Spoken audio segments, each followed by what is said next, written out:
Dominik Raub, welcome to the podcast. Thank you, Robby. It's a pleasure to have you here. You are, should I be calling you Dr. Raub, by the way? No. Just go by Nick. Because I read here that you have a strong information security background with a Doctor of Sciences in Cryptology. So yeah, I would assume that you are Doctor. You're Dr. Crypto today, because that's the topic of the day. Indeed. Cool. Yeah, I got my doctorate from ETH some years back, right, in cryptography and information security. And then I have for many years been working in the financial industry as a cryptography expert, as a security architect, as an internal security consultant.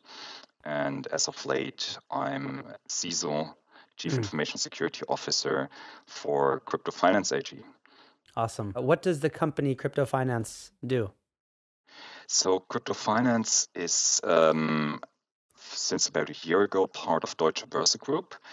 The company provides financial services for institutional clients around blockchain cryptographic assets, right? That includes custody services, trading, asset management, tokenization. So basically everything you'd need as an institutional client to deliver crypto asset services to your customers in turn. Yeah. Okay, so me, Robby Peralta, that wants to buy Bitcoin and get rich one day, right? Does it work in a similar fashion where except your company is doing what I would normally be doing, buying some sort of crypto asset and waiting for it to go up and selling it? Are you helping institutions do the same thing, or is it a totally different ballgame?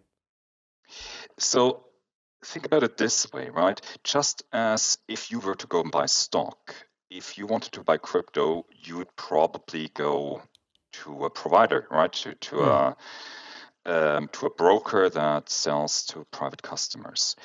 And that broker that sells to private customers may in turn have an institutional client contract with us. And we are backing them, buying and selling these assets on their behalf and holding them in custody. Because one core problem, I'm sure we'll get to that, is, now you bought cryptos, right? But you have to keep them safe. And it's a slightly different story than with classical assets, which I'm sure we'll get to, right?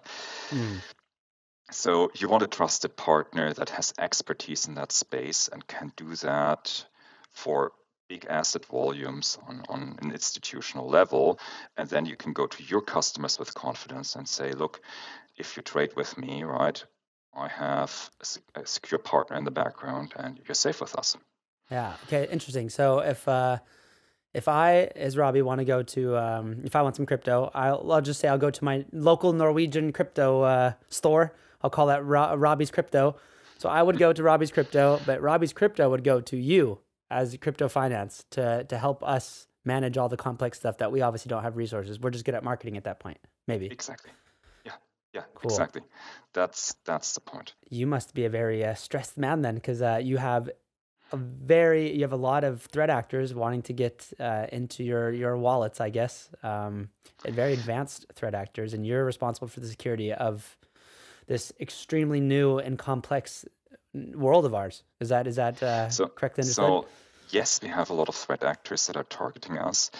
On the flip side, I still sleep very, very well, and the reason is that we have invested a lot of work into a very, very solid security architecture that protects the assets even if we should get compromises. And that's really, I think, a core point around handling crypto assets, right?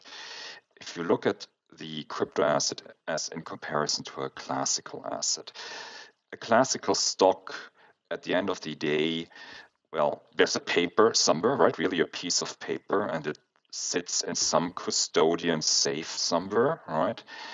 And then the rest is database transactions.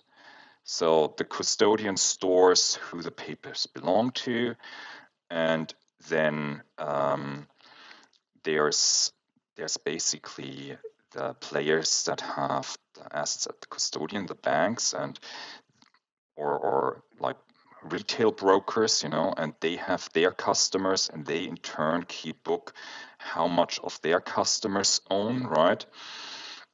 So in the end, it's basically database transactions, and what you have to protect is the integrity of the database.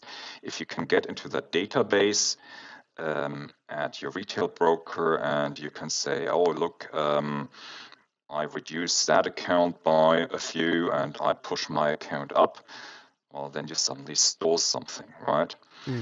And same if you could get into the custodian, but there's no confidentiality problem there. If someone sees the database, for instance, right, yeah, it's not nice. You wouldn't want people to know what you own or don't own, right? But it's not endangering your assets. Crypto assets are different. Everything is controlled by your cryptographic signing key that these assets are attached to. Anyone who can see that key can use it to sign a transaction with it and transfer custody or ownership to someone else. So instead of protecting the integrity of a database where you can have backups and you can have monitoring controls that no one changes anything, right? You really are now worried about confidentiality, and confidentiality is usually more difficult to protect, right? Integrity, really, someone needs to get their hand in and change something. But confidentiality, one single glance at that key, and basically your asset is gone. And that requires a different protection regime. So what we believe in is to keep those keys always in a certified secure hardware environment where we have basically hardened and fully certified appliance that will not disclose that key under any circumstance. And that fundamentally is our path to sleeping well. Are you doing some cold storage using this certified hardware solution that you mentioned? So you wouldn't look at our solution really as a cold storage, right? With cold storage, indeed, you take it completely offline. That's not what we're doing. We are actually allowing the assets to remain liquid, but we have them in a secure hardware store. So we use so-called hardware security modules. Those are typically one of the few hardware items or compute items you get that are breach-proof, right? With everything else, with your PC, your phone, you can assume that there's hacks and vulnerabilities. But these devices, they can't do much. They have very limited capability. They don't run a graphical user interface or pretty pictures. They don't play music on videos, right? So they're very, very simple and built for a single purpose, and that allows them to be secure.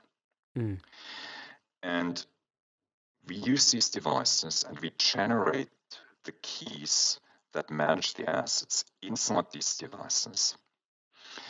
And then we have secure approval terminals, so also secure hardware devices that have a secure small screen, that have smart card slots, right, an authentication facility thereby.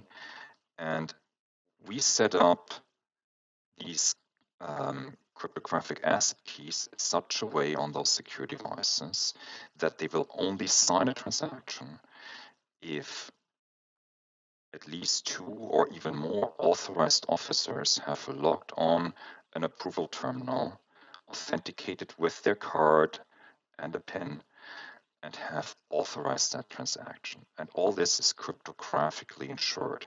So basically, in your trading system, you make a transaction request. That request travels to the back end, and the back end then says, oh, there's a transaction to the HSM, and the HSM basically gives it the approval framework and the transaction approval package, right? And that goes back and is served on these approval terminals to the approval officers, the authorized persons, right? and they need to countersign it with a digital signature on those approval terminals in that secure context. And only when that is complete, the package can be passed back to the HSM by the backend. The HSM will look at that package and it will say, okay, has it been signed by the people that should have signed it?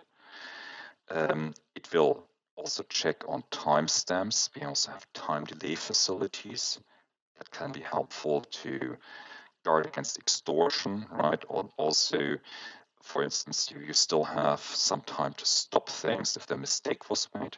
So it looks at timestamps, it looks at the signatures, and only then in the secure hardware context, it says, okay, I use the key and I sign a requested transaction. And that means that aside from those certified pieces, from the secure HSM and the secure terminal, everything around it could be compromised, but you still couldn't move the assets. Of course, you could disrupt trading, right? I mean, yes, you need a trade front end, you need to talk to the blockchain nodes for all of this to work. There's a lot of stuff around that needs to work to have a working solution.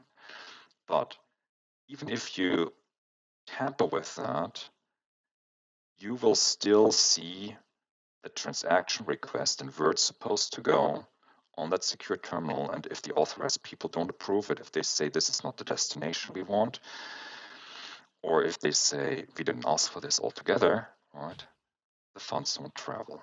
Mm. And that is really the core of our security solution.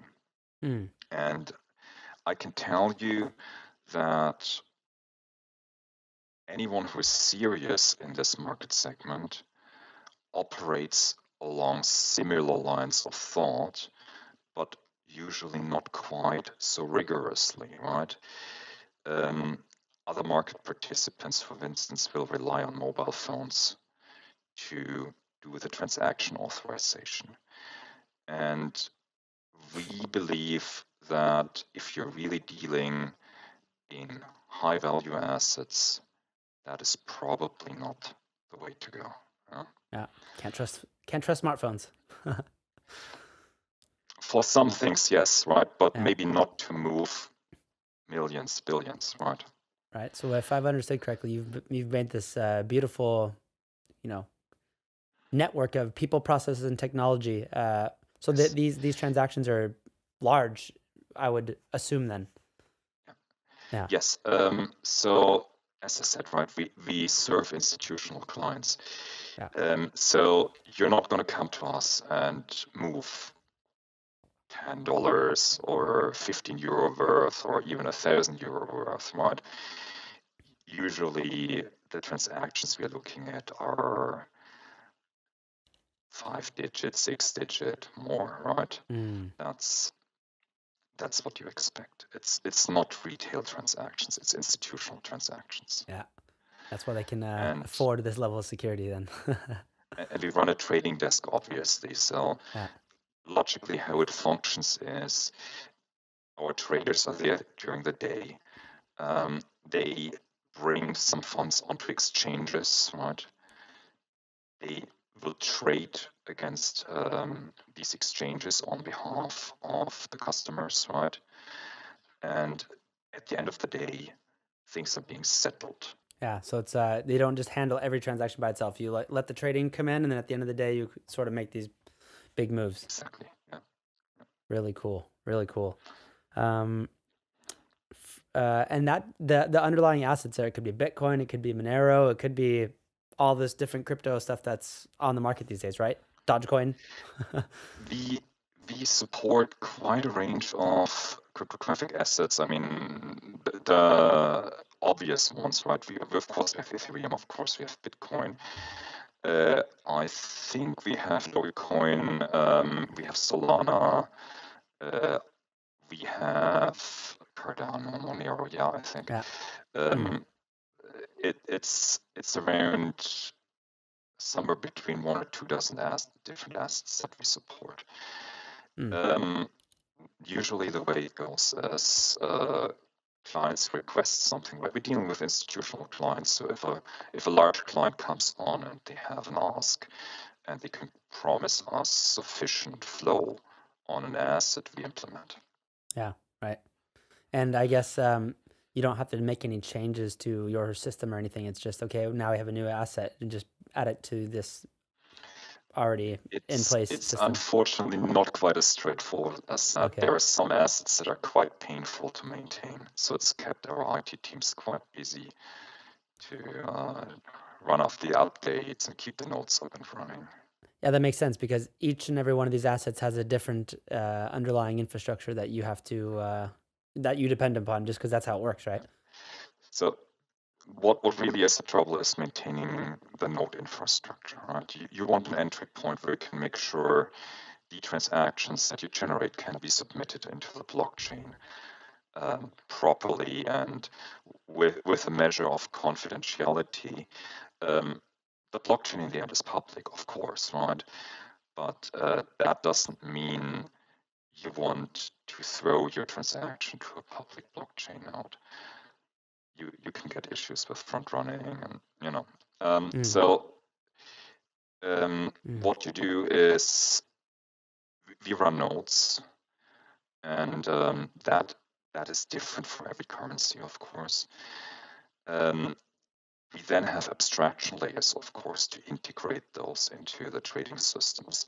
But the signing procedure, for instance, the cryptographic protocols that are being used, the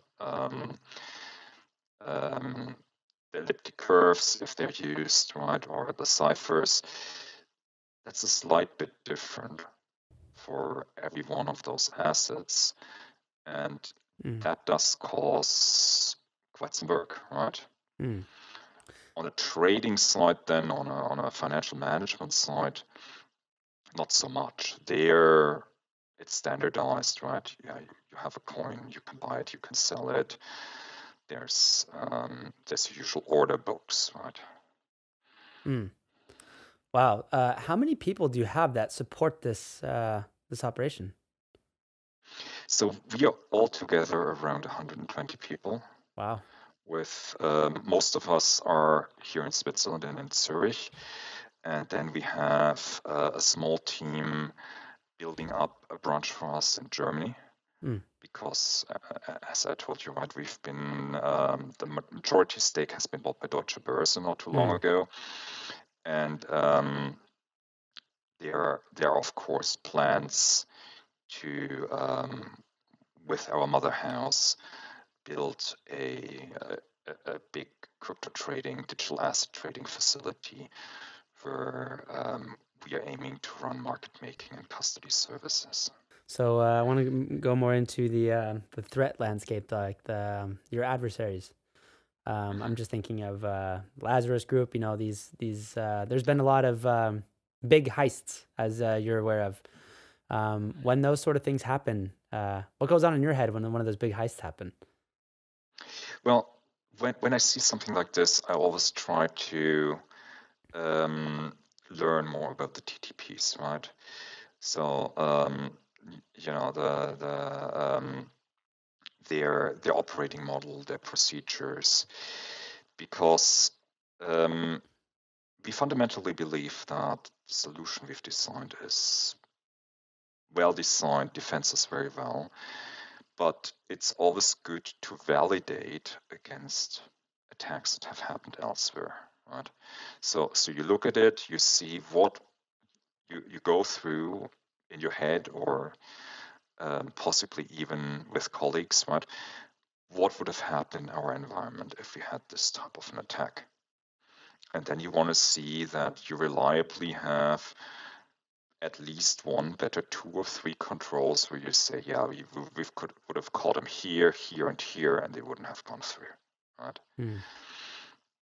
And for us, the backstop really are the HSMs and secure approval terminals, right? Where anything that would touch substantial volumes of funds would have to go through there and would require a review and an approval. And there's also a whitelisting mechanism behind that, where well-known and approved addresses get signed and put into the database. And when a transaction comes, if the address is signed, that signature is provisioned to the approval terminal and it's shown as good. But if it's not approved, this address, then there's no signature. So the approval terminal is sure to show this as an untrusted address, right? So these mechanisms, they really help us to distinguish bad transactions and stop at least large-scale issues. For smaller scale stuff, right, if, yes, you have funds on exchange, your exchange account gets compromised, right? Could I say that can never happen? We have the best possible defenses in place, yes, but you have no guarantees there, right? Those are the risks you take, but you don't want the risk that material amounts of custody assets could be stolen, as has happened. I mean, Mt. Gox is the prime example, right? Possibly an insider job, no one really knows, but huge volumes of client assets stolen, 350 million around in US dollar, right? And that is something that we are relatively confident we have controlled with the hardware setup. And yeah, when something new comes in, look at it, go through it. We have the controls. Can we stop it? Mount Gox, that was actually a question I had. What's actually the difference between you and them? Well, now they don't exist, obviously, but like what they were and you, like if I have understood you correctly, you would like to have them as a client of yours, correct? So you can handle the stuff that they obviously didn't have control of. Would we have liked them as a client of ours? Probably not, because they were so shoddily managed, right, that you don't even want them on the books as your client, because if they mismanage things, it's always a danger of, reputational damage to you as a service provider as well. Even if you have no fault in that whatsoever.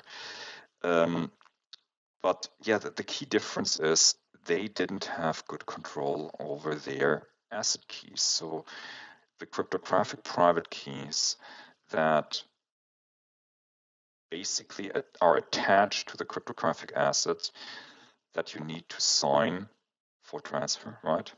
Those keys, they were just sitting somewhere on a hard drive, right?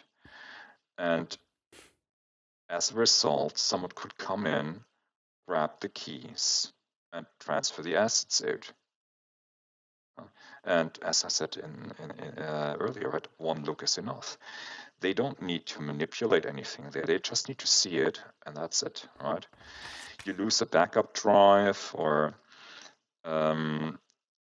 even you have an administrator who is not happy with their job anymore, and they take a piece of paper and they jot down the key mnemonic, and they walk out. And half a year later, suddenly the assets are gone, and no one's the wiser. So they just didn't manage the security of the key material correctly. And that's the end of the story, really, to some extent, right? Yeah. Who then actually walked in the open door and took the assets with them, if it was a hacker or it was the management itself or some people in IT, I don't know, and it's in the end not really important. The mismanagement happened way before that. But when they stole those assets, right, they needed to move it somewhere. Wouldn't that be like traceable to see where they moved it from? Oh, it's completely traceable. But they still haven't found it. People have sometimes misconception about the anonymity of cryptographic assets, right? Your blockchain asset is tied to a key, to the asset key. And you need that key to sign for the transfer. And the blockchain is public. So basically, my key corresponds to a blockchain address, right? And then I sign the transfer and funds are moved to another address, to another key. And I can see any one of those steps on the blockchain. If the transfer is not public, if it's not on the blockchain, it didn't happen. So it's fully traceable. There are facilities like mixnets, right? What was it called again? Tornado Cache, yeah. Tornado Cache, yeah. That's one of them. Basically, what they do is they shuffle cards. So you take some asset of yours, think of it as cards, and you put them on the stack, and other people put cards on the stack. And then Tornado shuffles those cards and they passes them on to new addresses, right? According to instructions given by the people who submitted, of course. But in the end, untraceably. So you don't know what went where anymore, all right? But you still see that stuff went into Tornado Cache and it went out the other end. And the outcome of the whole story is that nowadays regulators and authorities consider anything that comes out of Tornado Cache as bad because bad stuff goes in there and it's part of what comes out the other side, right? Yep. So fundamentally, everything is traceable. And then you can take facilities like a mix to reduce that traceability, but then that will sort of poison the whole stack because authorities will take the stance if there's one bad egg in the basket, the whole basket is bad. Huh? Right. But they're also playing a game of catch up, right? Because, I mean, you're the first, again, not that I've been following this industry in so much detail, but you seem to be the first company that I've heard of that's actually like professionalizing this whole crypto world finally, for the ones that were very skeptical before, the finance world, right? So you've been a part of that process to actually I'm not sure that we're the first, but we're certainly among the early movers there, right? Yeah. And in really offering services for institutional clients.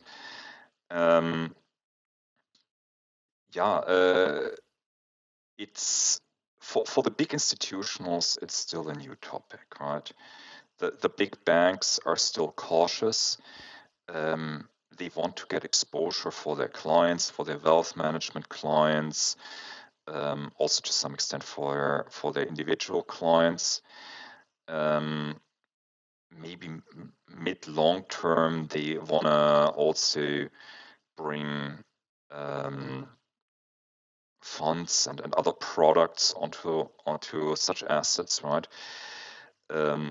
But for the time being, yeah, it's still early in that process, right? But we believe that there is a lot of potential and that we are providing one of the best products in the market in terms of security and capability to support such institutionals.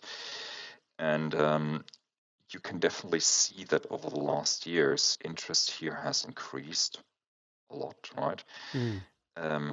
You see that some of those crypto assets now have been around long enough to start, well, garnering acceptance with established market participants, right? An idea that this is probably not just a fad, but here to stay. Right. And there are some very valid justifications why you would want to have this type of asset, right? Seeing that these are assets that are transparent. They're publicly traded. It's not like gold where you don't know who has how much of it were in a basement. You know exactly how many Bitcoin there are or how many Ether, right?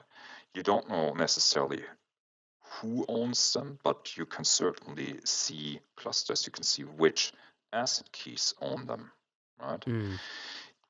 Transactions are public.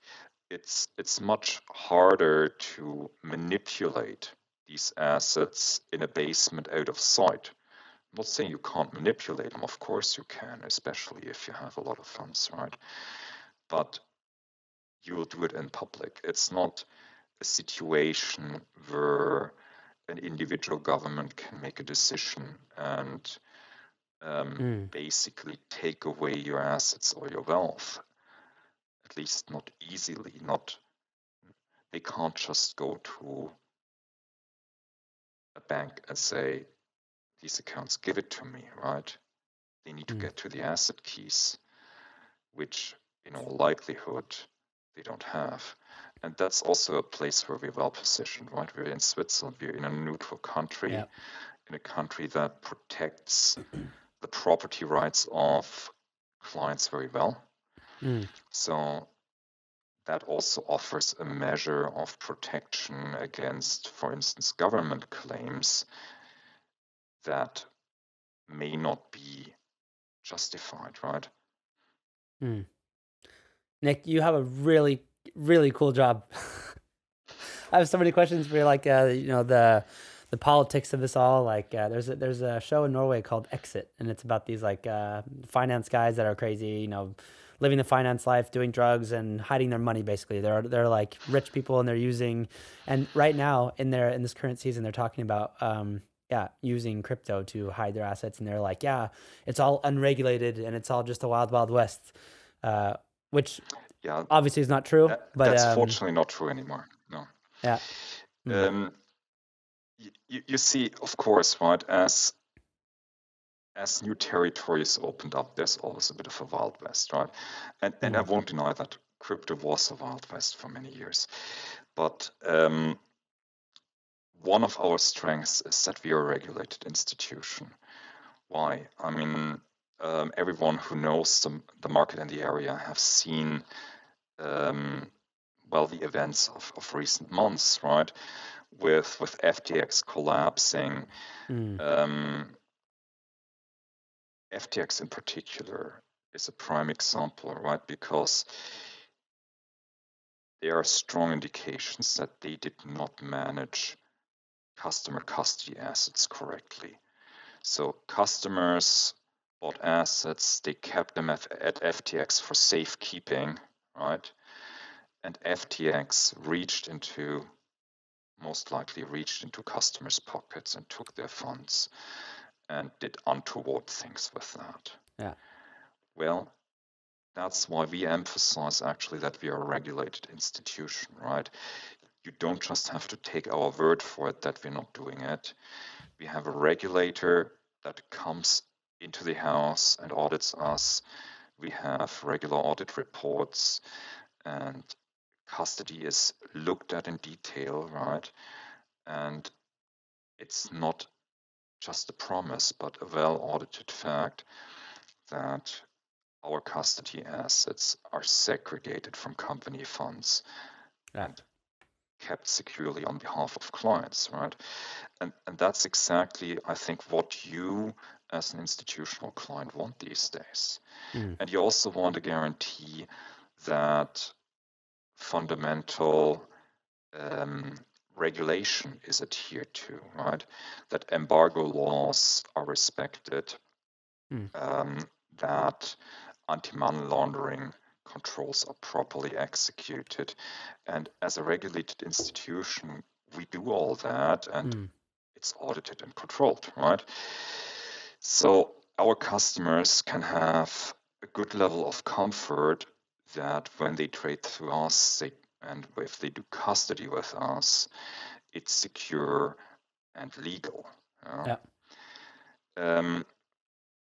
That same trust you cannot have with those unregulated institutions, as FTX has proven very clearly, I suppose, right?